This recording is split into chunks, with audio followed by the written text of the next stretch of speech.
Thank you, Andy. Hello, everyone, and welcome to today's webinar, Cardiology Coding, Changes You Need to Know for 2017.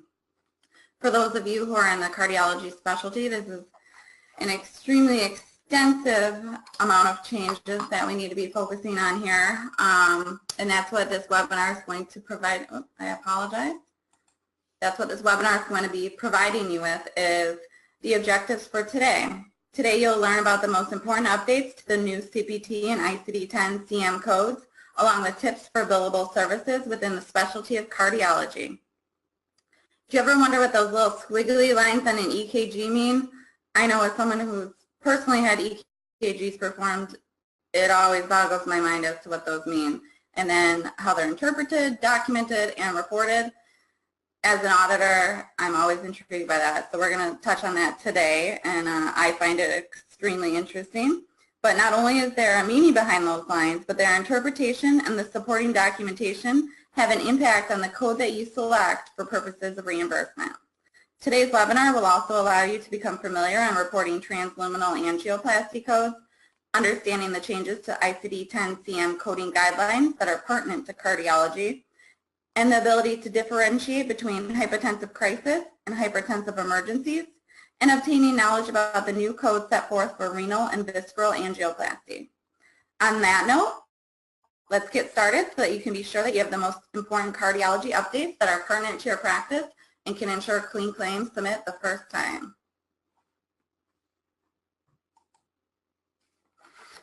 So I'm going to start out with the biggest changes being within the CPT codebook for 2017. This is our transluminal angioplasty or peripheral. For 2017, we have everything has been reorganized, reordered, and relocated. So they really want to give us a hard time here by just messing us all up entirely. So the open and percutaneous angioplasty codes 35450 through 35476 are deleted. So now the CPT manual actually refers to the codes 36902, 36905, 36907, and 36246, 47, 48, and 49. So our CPT codes 36902, 36905, and 36907, they're actually a part of a new series of codes for diagnostic catheterization and intervention for dialysis circuits, which we all know is 36901 through 36909. These codes all include imaging guidance, supervision, and interpretation. When coding percutaneous angioplasty for non-dialysis circuit situations, as an example of that, we've got our renal or visceral arteries, aorta or brachiocephalic trunk. We're then going to move into our codes 37246 through 37249. So the codes have been positioned within the endovascular revascularization section. I apologize. Codes 37246, 37247, they are for angioplasty within the arteries.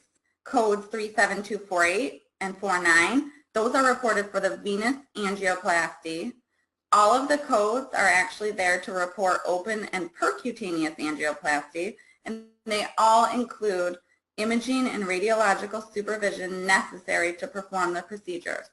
One of the most important notes that you want to take away for those that this pertains to is that the CPT 2017 manual actually instructs you to report both selective and non-selective catheterization separately. So our intravascular ultrasounds and mechanical thrombectomy and thrombolectomy therapy may also be reported separately when performed, and again, it all comes down to the documentation. Did the documentation actually suggest that this occurred by the provider, and can you determine that the authorship was completed by that provider performing the service? So those are all huge things that, that have been changed that are all related to our transluminal angioplasty.